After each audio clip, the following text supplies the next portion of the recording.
इस बंगले को मिश्रा अपने नाम करवाना चाहता था। वीरामणि ने उसे चकमा दिया और पूरी प्रॉपर्टी का मालिक बन गया।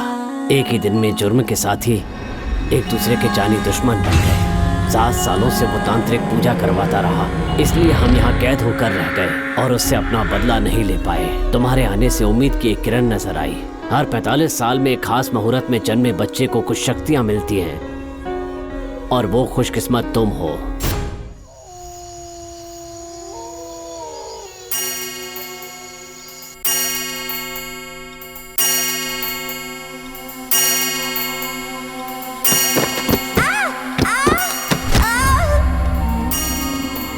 बेबी, बेबी, क्या हुआ? क्या हुआ इसे? बेबी, क्या हुआ? अरे उठाओ इसे, उठाओ बेबी को क्या हुआ? ले चलो, चलो डॉक्टर के पास ले चलो। जल्दी ले चलते हैं। पता नहीं क्या हो गया। दूसरे दरवाजे से। ये बंद हो गया, वो दरवाजा। आत्माओं ने दरवाजे बंद कर दिए, अब क्या करें? ए, जो करना चाहते हो हमारे साथ करो। इसकी जान के पीछे क्यों पड़े हो? अगर चाहो तो मेरी जान ले लो, पर मेरी बच्ची की जान बख्श दो। ए, चुपचाप दरवाजा खोल दो। अगर गुस्सा है तो देख लेना।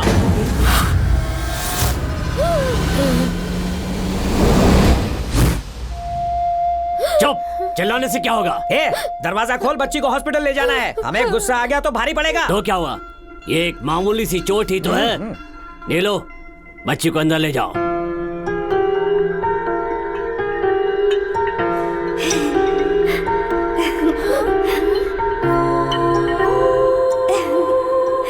सुनो, इसे कहाँ लेकर जा रही हो? मेरी बच्ची को। ए, अब खूनी आत्माएं बच्ची का ख्याल रखेंगी। बच्चों की मासूमियत को तुम लोग क्या समझोगे? उसे एक भी खरोच आई तो मैं छोड़ूंगा नहीं तुम्हें। खामोश!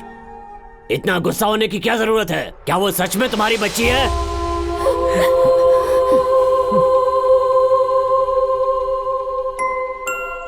मल्हार हमारी सबकी जान थी।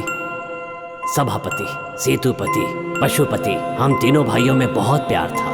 मल्हार पशुपति की बेटी थी, हमारी इकलौती वारिस। पट्टू मलई बंगलों में बीमारियां दूर करने वाली बहुत सी जड़ी बूटियां हैं। ये पूरा बंगलो और इसके आसपास का 100 एकड़ का जंगल हमारी पुश्तैनी जायदाद है। 1947 में जब देश आजाद हुआ तो लुइस मार्टिन नाम के एक अंग्रेज ने ये बंगलो खरीदने में अपनी दिलचस्पी दिखाई। इस जमीन पर ऐसी कुछ जड़ी बूटियां थी जो दुनिया में और कहीं नहीं मिलती। इस वजह से हमारे पुरखों ने मार्टिन को ये जमीन बेचने से साफ मना कर दिया। स्वामी पट्टामलई, ये घर हमारे लिए भगवान से कम नहीं था।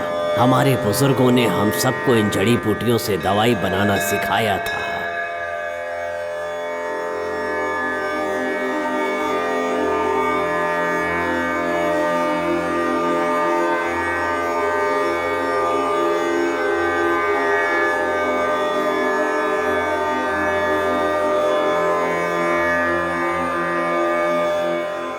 हमारी बनाई जड़ी बूटियों की दवाई से हम गांव के गरीबों का इलाज किया करते थे।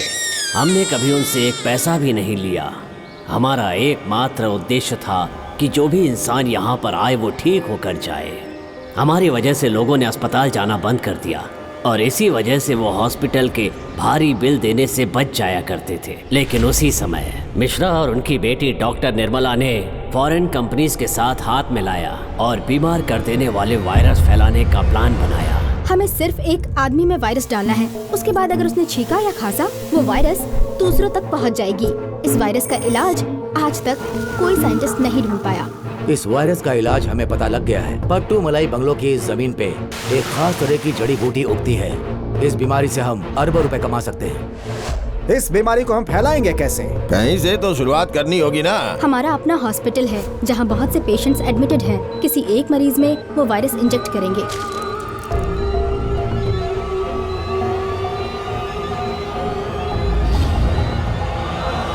उन लोगों ने धोखे से एक मरीज में वो वायरस ट्रांसमिट कर दिया और उसके अगले ही दिन वो पट्टू मलई बंगलों पर ये जमीन खरीदने के लिए आए।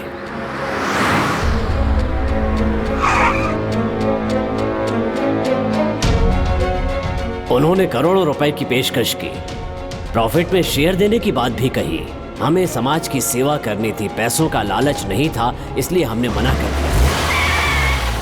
देर हो चुकी थी। जिस मरीज में उन्होंने ये वायरस डाला था उसकी हालत बस से बदतर होती जा रही थी। वायरस का शिकार वो आदमी था वीरामणि। बॉयज, इस बॉडी को ऐसी जगह फेंको जहाँ से बीमारी अच्छी तरह फैल सके और सभापति प्रॉपर्टी बेच देगा।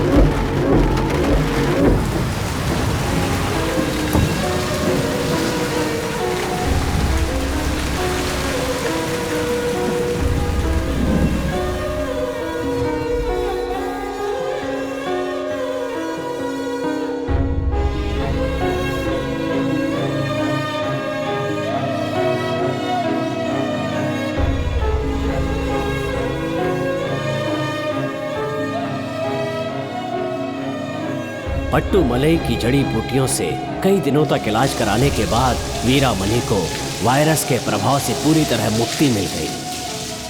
आप वैद्य या डॉक्टर नहीं, मेरे लिए भगवान हैं। ऐसा मत कहिए। आपका ये उपकार मैं जीवन भर नहीं भुला पाऊंगा, कर्जदार रहूंगा। ईश्वर तुम्हारी मदद करे। मेरा नाम ईश्वर सभापति है। अभी तक हम लोग विदेशी वायरस से पीड़ित होते रहे हैं, लेकिन अब मिश्रा और डॉक्टर निर्मला ने अपने देश में ही एक नया वायरस विकसित कर लिया है। मिश्रा और डॉक्टर निर्मला ने मुझे वायरस से बीमार किया। मैं उन पर केस करूंगा।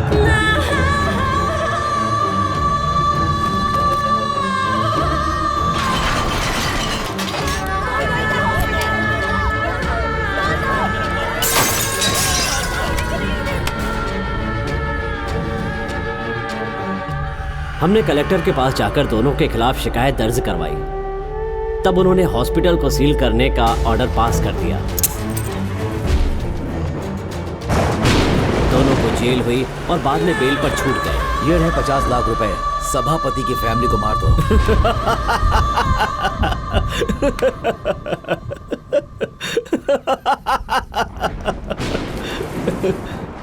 जिस परिवार ने मेरी जान बचाई, 50 लाख लेकर उनकी पीठ में छुरा घोंप दूं।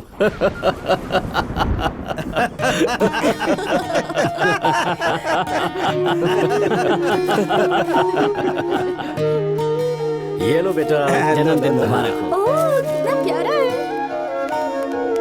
Happy birthday. Happy birthday. मैं बर्थडे। 1 2 3 fun fun fun. छुप जाओ।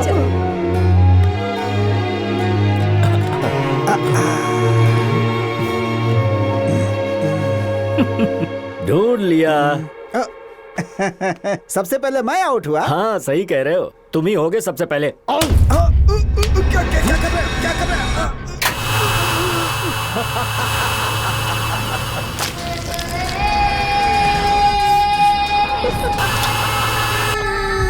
50 लाख से क्या होगा? 50 करोड़ भी कमाए, मैं उस फैमिली को खत्म कर दूंगा। कोई जिंदा नहीं बचेगा।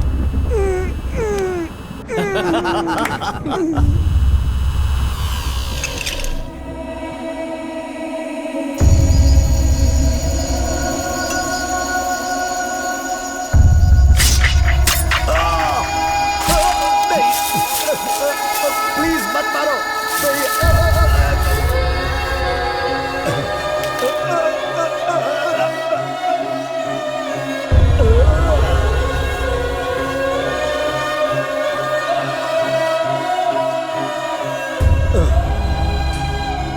नहीं, ऐसा मत करो, छोड़ दो मुझे, प्लीज ऐसा मत करो।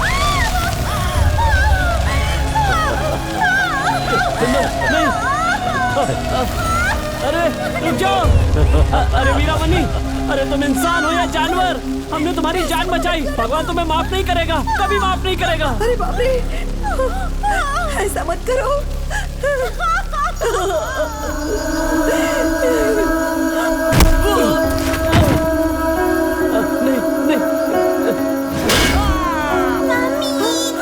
मेरा हॉस्पिटल सील करवाएगी तेरी दीपक। इसे मुझे छोड़ छोड़ दो इसे, छोड़ दो। तेरी पूरी फैमिली खत्म, कोई जिंदा नहीं बचेगा।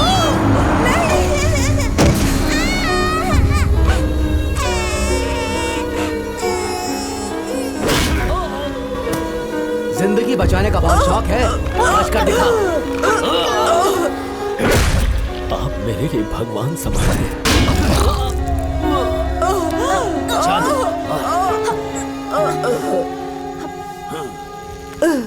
जा मर जा। भैया पूरी जिंदगी सबकी मदद किया और इसका ये सिला मिला। भैया मालार कहाँ है? नहीं जानती वो कहाँ है। उन्होंने उसे कहीं फेंक दिया। एक दिन हमारी वारिस फिर से यहाँ लौटेगी, हमारी तरह जन सेवा करेगी।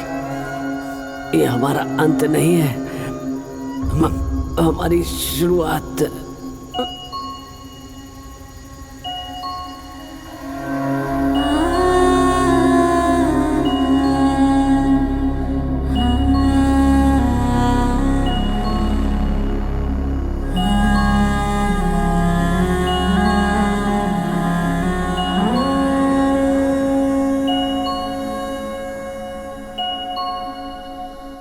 हमें यकीन था कि हमारी वारिस एक दिन जरूर लौटेगी। तुम उसे लेकर आए।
इस बंगले को मिश्रा अपने नाम करवाना चाहता था।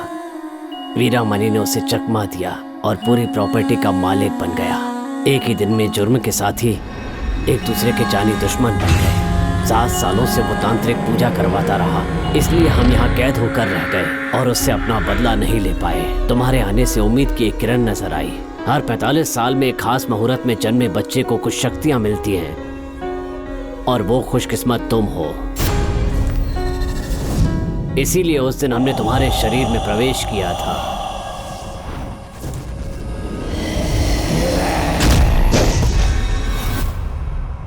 अगली नाग पंचमी की अमावस्या वो आखिरी रात होगी जब हम उससे बदला लेंगे।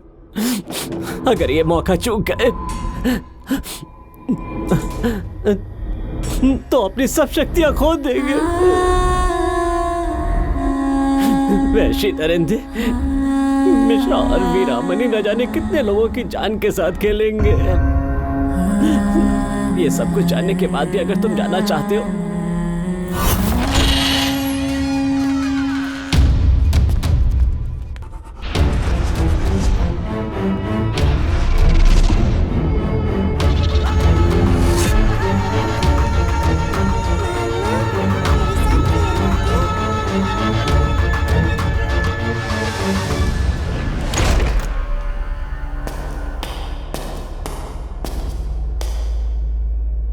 बेबे, एक गेम खेलोगी मेरे साथ? Sergey, I am ready.